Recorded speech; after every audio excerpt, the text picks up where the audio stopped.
Bila satu kumpulan tu mereka ni khianat, mereka ni akan diangkat untuk jadi pemimpin.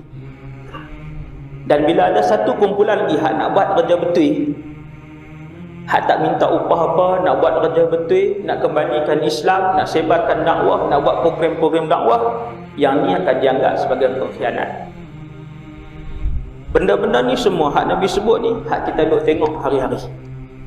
Yang kita duk tengok hari-hari.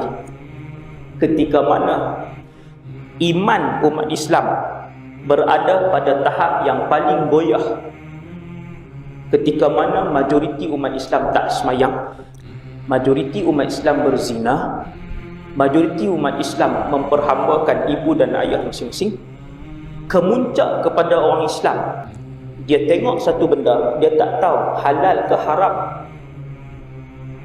TV, drama, filem berpeluang atas nama Islam. Ketika cinta bertasbih dan sebagainya, wallahu a'lam, tajuk-tajuk macam itulah.